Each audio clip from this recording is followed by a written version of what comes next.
Hey everyone, how are you? It's me, Aisha Hogan, visionary and founder of the International Academy of Universal Self-Mastery. That's a mouthful. We'll just keep it with IAUSM. And today I have a fantastic guest with me. I think she's a fantastic guest. And she's one of our founding faculty, Cheryl Millett. So, hey, Cheryl. Hey, and hi, everyone. So I'm excited to have you because you've got such a wide variety of courses that you're bringing in. Usually people are in one area. You're kind of in a lot of different areas, which is really cool because they're all so super interesting. But the first thing before we start with that, I'm super interested today in talking about the I know syndrome. That's been my thing. The I know syndrome, and how I know can be taken two ways. One, I know because, you know things about yourself. I know that I love myself. I know that, I'm responsible. I know some things about myself. And then there's the I know, like every time you're trying to help someone. Oh, I know how they know everything. And yet they find themselves not being able to practice the things that they know. Which way do you want to go with that one? I'm just going to let you go where you want to go with that one. Yes, the I know syndrome. Well, there's different syndromes, and how your perspective on them will make a difference. It's almost the shooting all over you the same well. You should do this, you should do that. And these, I know. I remember doing presentations, and somebody brought this to my attention, as in how you say things sometimes. Well, and it kind of reverse in a sense, but it's like So when I think of know now, is know is your true experience of the scenario, but it's still your perspective on it. And had a conversation with the word language. Language is key. Yes. I think more than ever. And I know you could come up with some sort of an agreement. And that's why I just say agreement, in that if I say I know, then it means I know from my perspective that parachuting is a lot of fun. Right. Or it means that, it turns out like this, but parachuting can be a different experience for different people. So it's not really, it's a knowing parachuting from your angle. And this is something that I've kind of addressed at times, different presentations, different conversations, is that the word language in many words is, you can say expert, but what does that mean? Right. What is an expert? Who's an expert? Yes. What does that mean? And how, so they're using that word quite often now. And I've had many conversations with people in the world of science, let's say, and I will say, okay, well, you understand this about this pathway, whatever, but how does that relate to this? And they can't tell you. And so I'm much more about accepting of the different experiences and the different knowings, if we want to say it that way. And let's have a discussion on it. Share what you know about it. Share what you think you know about it. Let me ask questions. Let's have a discussion about anything, no matter what the language is.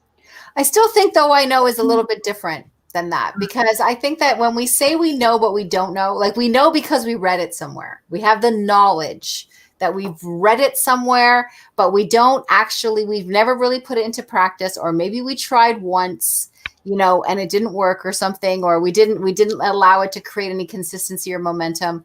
And I also think that sometimes making that statement of I know, I know that already. It also condemns you, or it closes the door rather than for you to learn anymore.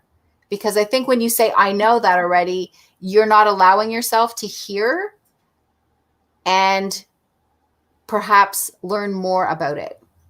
Yeah, that's the discussion piece, right? That's just being open to their perspective.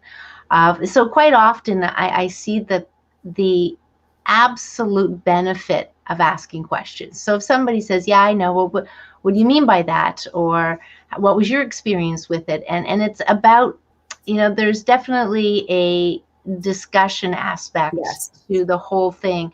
And so that we continuously expand upon, because growing up, I mean, I think most people will agree at some point you might have shifted, or maybe you've chosen some pillars to still be closed on or others to be open on.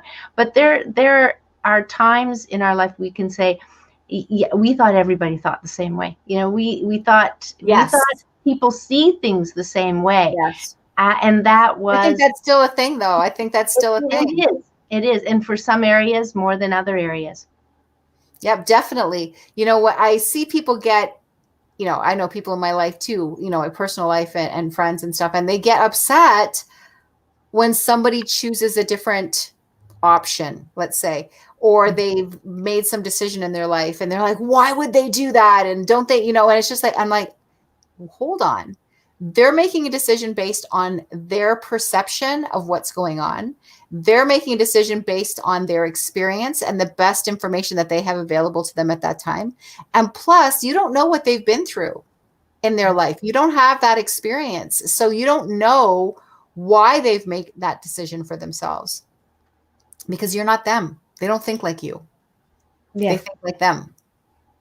And I think that everybody still falls into that trap, thinking that everybody thinks the same. Yeah, well, that's why I think IAUSM is going to be awesome. I can't speak for all of the other practitioners or faculty members, because I would have that understanding. They are where they are, and as I get to interact more with them, we're going to learn from each other. Yes. I mean, there's no question. It is going to be open to that. Having met you via the Holistic Chamber of Commerce, even though it's holistic practitioners, there was still the competitive mindset. I could see it, I could feel it, I can understand it.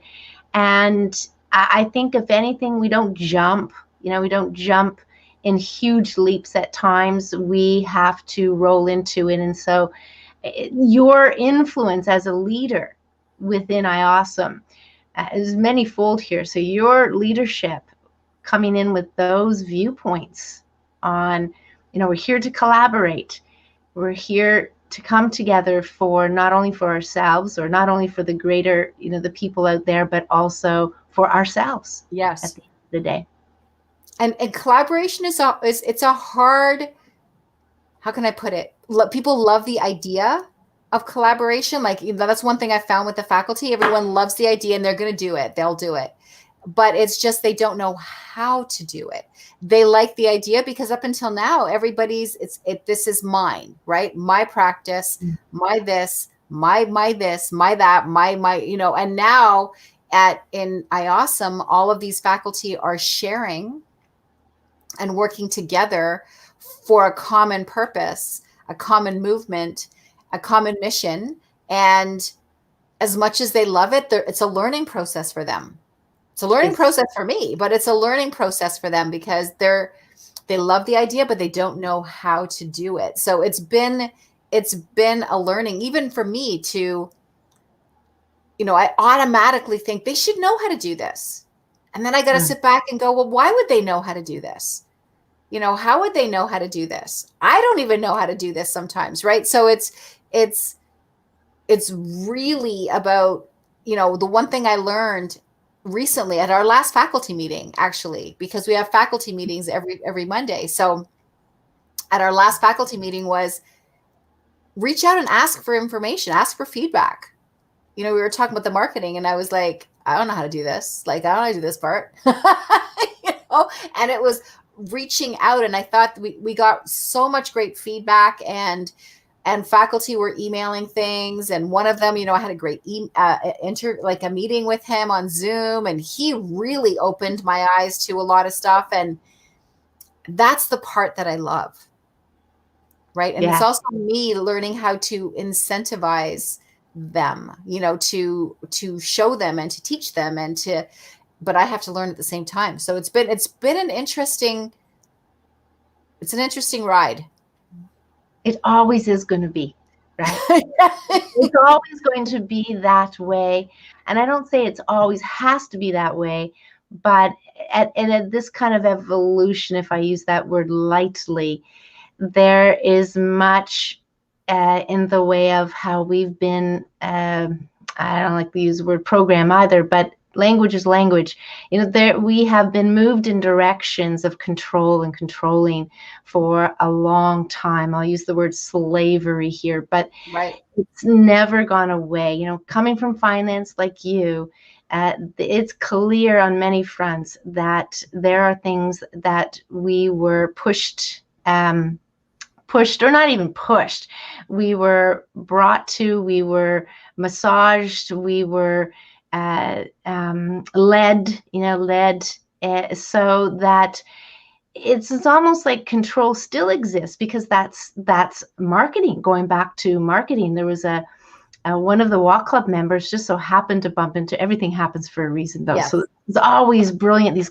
I go on a dog walk, and if I'm back in a half hour, that's how long it should be, or an hour, but sometimes it's 2.5 hours. But I met one of the walk club members there, and she comes from a business corporate background, and she was taking marketing for a change of, and she's bright, so she was doing this course, and she confessed to me, she says it was horrific.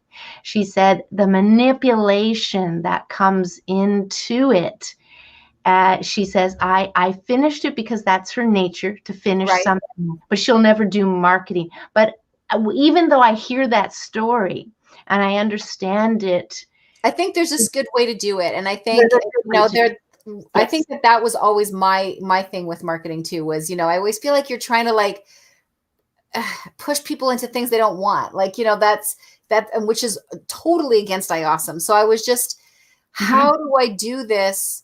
How do I do this? And I was speaking to Fred Di-Domenico, and he brought this other wonderful way of doing it that I thought, this just flows. I like this, it's going to be a lot of work for me over the next couple of weeks, but it was good. It was really good. It got at me thinking. And I had a marketing meeting with our council members yesterday at time was that? It was at 6 o'clock last night. And I started at 1 putting things together. So I have flip charts ready and stuff, in 4 hours of constant working, so I could have this presentation for them and for us to have lots to talk about, so that we can create what we want to create in IAUSM in such a way that it's all about the student. It's all about the student. And the way that I had written things, because I don't know anything about marketing, the way that I had written things was, it was about IAUSM and what IAUSM could bring. Right.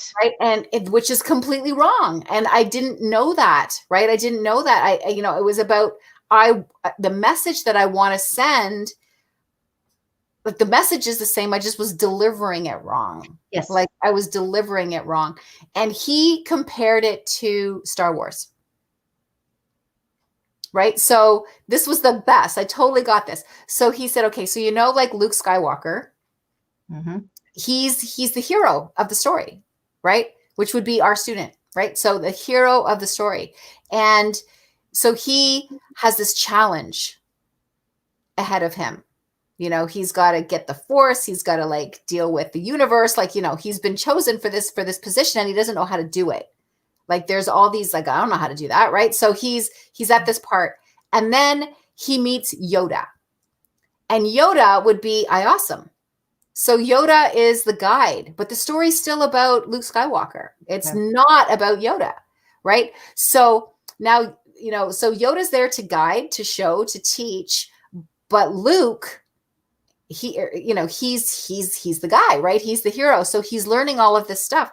And then the challenge comes, right? His call to action shows up, where he has to beat Darth Vader, right? And so there's this call to action. And if he doesn't do it, if he just walks away, what's the consequence if he says, you know what, I'm just not doing this, right? Yeah. So the consequence is, well, Darth Vader's going to take over the universe, right? So that's the consequence. And, but the success part is, he beats Darth Vader, right? And he not only does he gain the power of the force, the universe, but he contributes. There's a contribution piece that he does to all of the other people who are part of the universe, right? So it was the way that he told the story and the way that it kind of felt. I was just like, I totally get that. Like, why couldn't anyone tell it to me like this before? Like, I could totally get that. And I saw all the mistakes that I've made so far with our marketing, and I'm like, that's okay. Now I get it. Yeah, and then there's the add-on to that, or the continuous, or the evolution of, and it might be behind the scenes where it's a joining, right? It's a joining, and this becomes beneficial for everyone. You know, Yes. IAUSM, as the energy is, it's beneficial for everyone. But when it comes to marketing, yeah, I would see the student absolutely as being the focus. Yes. Of how this is going to help them, or what is it here that's for them, or how is it that the things they need. There's a lot of polls, right, that they do with people, polling, and sometimes they're very helpful because you're also diving into, well, what are they looking for? What do they perceive they need? And see, there's the difference there, perceptions as to what they need, but what do they really need? You know, at the end of the day, sometimes people like yourself and leaders kind of fall into that, to know that. So this is where the how can I say, the massaging, yes, over time to work in. But I think, to me, when I think of marketing, I clearly just see it as this: you have to put it out there. You have to put it out there. It has to. Like, some people, how are they going to learn about it? Well, it's here. So with the continuous reminder that it exists, what's going on, it'll become known. You know, the known, but it just has to. It's just more often the time. You know, the message is key, yes, but it's just keep putting it out. It's a complete evolution. Like, I think the one thing that I've learned here, like, it's been a huge learning process for me, but the one thing that I've learned here is that, you know, it's okay to make a mistake.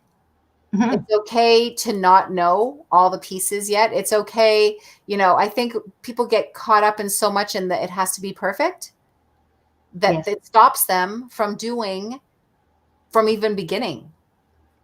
And, you know, I've taken on a massive project here, and I'm like, nope, I'm just going to do it. And then it's going to evolve as it evolves, and it's going to show up as it shows up. And it has, you know, it has been doing it. It's been insane. It's been insane. It's the badge of courage. You have the badge of courage. I think everyone can do it. You know, everyone can do it. You just have to kind of jump in and not deal with, I think, when you make the mistakes, which I've made some, you know, when you make the mistakes, it's not failure at all. I don't look at it like that at all, like, ever. I think even mistake is the wrong word. So when something happens and didn't work out the way that it was supposed to, you know, I immediately go to, what did I learn from that? Why didn't it work out the way that I wanted it to work out? What did I do wrong? Do I need to change it entirely, or do I just need to massage some pieces? You know, so it's just really been where I'm not judging myself. Mm-hmm. You know, that's been the big thing, is don't judge myself, and just know that, you know, this is new. It's new for me too. And I'm doing it, and I'm going to fall sometimes. And I always try to think of it like a baby walk. You know, I fall, I stand up, I fall, I stand up. Eventually I'll be running, but, you know, I'm going to fall a few times first, and that's okay. That's how babies learn to walk. So that's where I'm at right now. I'm at the baby walk stage. No expectations. Yeah. It's one of the things that we sometimes can not be mindful of, if I use that word. And sometimes things get the better of us. It's no different than the protest yesterday, you know, or the protest. Yeah. And so people can lose themselves in the emotion and in the thing, when at times the play is more of continuously stepping back and asking questions, just like you did for the, you know, what kind of goes through. And it's that asking question and observing, but it is keeping the cool. If I have, you know. Yeah, I mean, cool reactionary. Yeah, absolutely. Yeah. it's very cool to be cool, and it is a practice. So many of these, having done self-mastery, but self-mastery is a how would I say it? It seems more like those two words that's probably been used by many different people in many different, just we have labels on and whatever courses in education, but at the end of the day, you are stepping back and you can look at things through eyes that are non-judgmental, accepting, no expectations. Yeah, and that really is part of being mastering yourself, right? That really is starting to master yourself. I mean, I still have so far to go. I think we all do, but I think it's really like self-mastery. Yes, it's been used a lot, but I think my mission in IAUSM is the mission of the student. Like my mission is their mission. Basically, it's that. And it's to get them to the place where they want to be. That place where that brings them fulfillment. That place that brings them happiness. That place that says, I did it, and now I know how to do it, and I have the confidence to do it, and I have the confidence to even make a mistake. So I have the confidence to do it. I have the confidence to move forward, and no matter what happens out there in this world, I know I can handle it. Yeah. I'll find a way to handle it, and I think that that's where I know that that's where I want the students to get to. That's my mission, is to be able to get them to the place where they feel comfortable in their life, that no matter what happens, whatever is thrown their way, whatever happens, they can have this I got this attitude. Don't always have the answers, don't know how I'm going to do it, but I got this. Well, there's a wise saying that says we're never given anything more than we can handle. Exactly. Yes. As I teach my clients that, it really brings things to light, because this is where, when things get a little crazy, that's when most people will, this will kind of bring everything out, which is not a bad thing to tell it, to speak truthfully. It's never a bad thing to go through something that's going to trigger or bring up other things or get you to the place where you recognize that you're acting a certain way.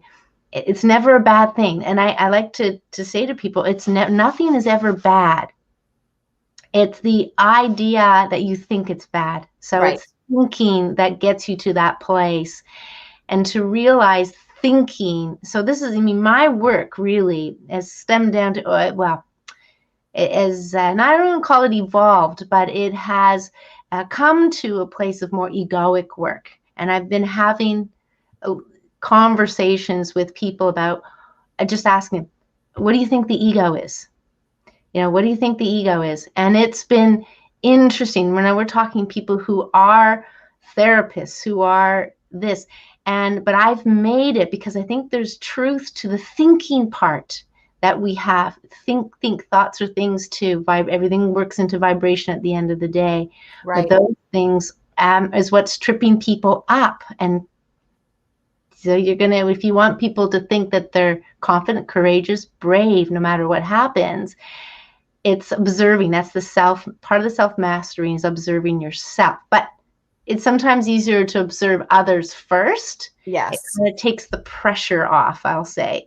And but eventually it gets down to coming back to self, which is, I think, what I like about using the word self-mastery is itself. It gets back to self. Yep, absolutely. And it's about, even when you lose, like there's been moments where I've lost my poop, honestly, just what is going on here? And there's been moments of it. And I think that also people kind of think that, to be a self-mastered means you're never going to get upset. You're never going to, get angry. You're never going to, but that's not true. You've been given those emotions. What you're not going to do is carry it around like luggage. You're going to deal with it and feel it in that moment, and then you're going to take care of it. You're going to do it lighter. In my experience, it's going to get lighter, yes. But sometimes it gets heavier. It's lighter, gets heavier. What I describe to people is if you see life as in separate individuals, then you have you have enough there to understand that everybody has their unique life. Yes. Uniqueness, probably the easiest way to describe it. Everybody's unique in many ways, and on so many details, but then there's sameness too as well, that comes in to it as well. So we're kind of on this journey, and what I usually say is taking out the volatility. So when you come on a journey and you attract the teachers to attract the things you're going to do, they're there for a reason. So however that reason is, I won't claim to know. And are you supposed to be a little bit less volatile? Okay, great, clean up that stuff. Okay, now you have a little bit more volatility for the reasons you do, because now it's time to deal with this. But there is a way to do it more elegant. I think that's where IAUSM can come in, or any place, and like IAUSM, where you have many faculty members on many different things. They're going to get attracted to what they need at that point in their life, and it's going to bring whatever it's going to bring to them, and it just less volatility. So this is what I love about IAUSM, is having done commodities and trading. It's less volatility when you have teachers that are, how to say, have gone through things, have experienced things, have learned things, and as a result of that, they do in some ways have more than just the knowledge. They have the experience, perhaps, and they're going to be all over the map, of course. But that's why I think it's brilliant that you've brought in the idea that you're going to have several people, or a handful of people of the same type of practitioners, so people have a choice. Yes, choices. Yes. Yeah, as to that. But yeah, it's really, we're learning with each other and from you. I've learned really over the last several years in on this journey and learning, is that we really don't know, and this is where the fear of the unknown, it needs to be looked at right into it doesn't matter what happens, right? Even if you're going forward, never mind looking back, but even going forward, it doesn't matter. And I'll say to people, typically we know how high a staircase is, but in life, we don't know how high that learning is, or where you are. Right. It doesn't matter where you are. So the comparing, the competitiveness, and the thinking that that brings comfort to think, but it's better to face the music where we don't know. I will say to people who say, well, what am I gonna, what's gonna do? And this is a common question. What's it gonna do for me? Right? Common question. What is it gonna do for me? And I say that honestly, I don't know. I don't know. I can tell you what it's done for other people. I can tell you how it's worked out for other people. But in all honesty, I don't know. Yours is going to be the story, and it could be similar. It could be everyone's story is different. Everyone's outcome is different. That's right. And I think that's part of one of what I love about,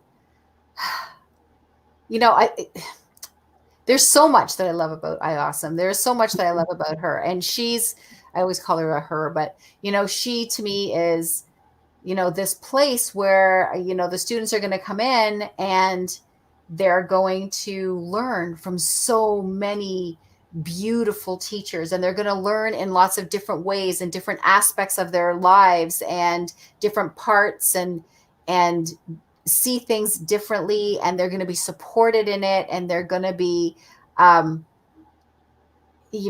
of this community. They're not going to be alone in this. That's a huge part. They're not going to be alone in this, and we're going to be supporting them every step of the way. And there's all kinds of interesting, events and groups and mini groups inside the bigger groups. So there's the big vast of IAUSM, the community. And then there's, Cheryl's group, which is one of her courses. And there's this mini community inside the bigger community, right? Mm-hmm. So let's get into your courses now. So right now you've got, oh my God, why am I drawing a blank? Why Dan? It's not a card.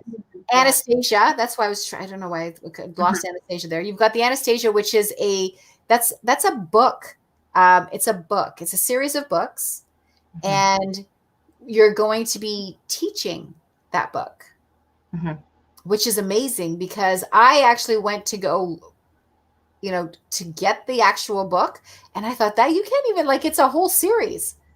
It's a whole series, and if anybody ever reads the reviews, you start to go through the reviews. What I like about the reviews is they are varied, yes, but there's such heart to what they're saying, and they're very truthful. Having read the books a few times, because this wouldn't be the first time, and this is what I like about doing this on IAUSM is, yes, I'm going to read it out loud, and it's going to be more of a study for sure.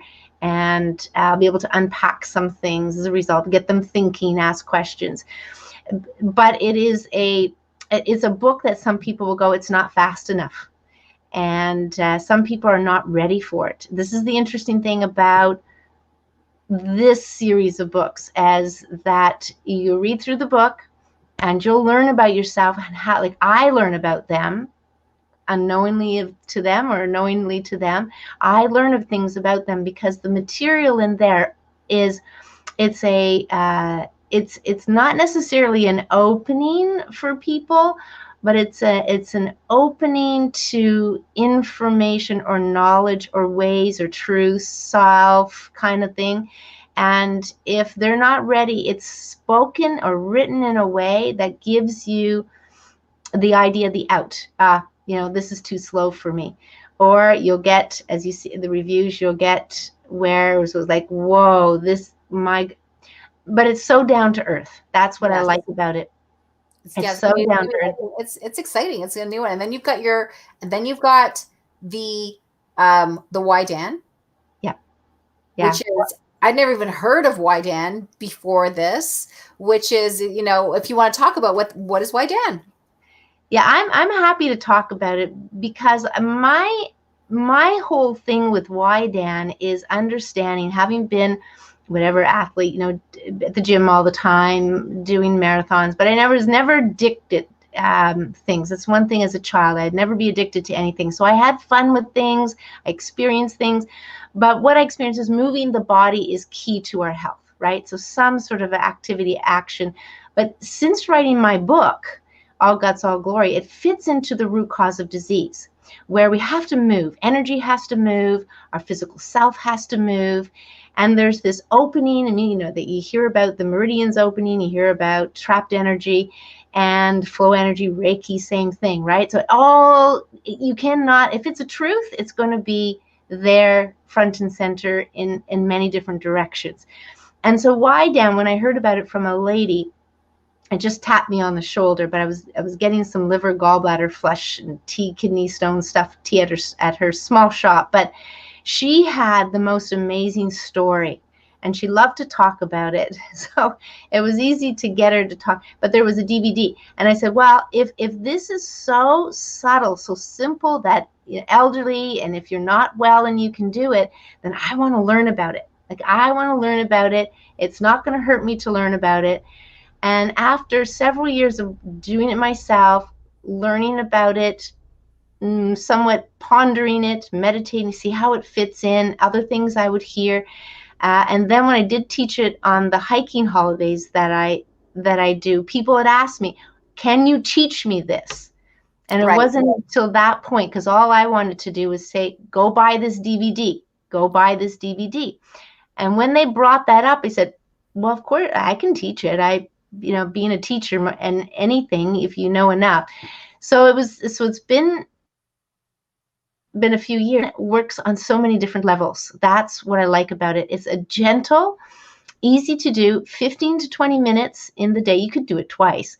But the various moves brings in different things, helps with the lymphatic, helps with the circulation, helps with mindfulness, helps with focus. And it's easy for a lot of people to do. And you do it at home. You don't have to go to a gym. You don't need any equipment. All you need is a space on the floor. Bring it with you anywhere. Cheap, easy to do, simple to do. Most people can do it. And if you can't do it to the degree that it is, you're starting where you are. And then it's like awesome. Stretching, moving the meridians. Yeah. That's great. Yeah. Well, thank you so much, Cheryl. I always love talking to you. It's really easy. The one that we were just talking is when I first met you, I was still doing corporate work. Mm-hmm. And who knew after years later, like, there was corporate work and there'd be days where we would have like lunch together. You would meet me like close to where I was working. And then I completely left that world and moved into like my own helping people as a coach. And now this, and it's been an interesting ride. And the unknown is the unknown. So we can be open to how it blossoms more than you can even imagine. Yep. Yeah, definitely. Interesting. Anyways, thank you so much. Thank you for joining me today. And I'm excited for everyone who is going to learn about Anastasia and also learn about YDAN and all the other wonderful things that you're going to be bringing. So thank you, everyone, for coming. And thank you, Cheryl. Thank you, Aisha. All right. Bye. Bye.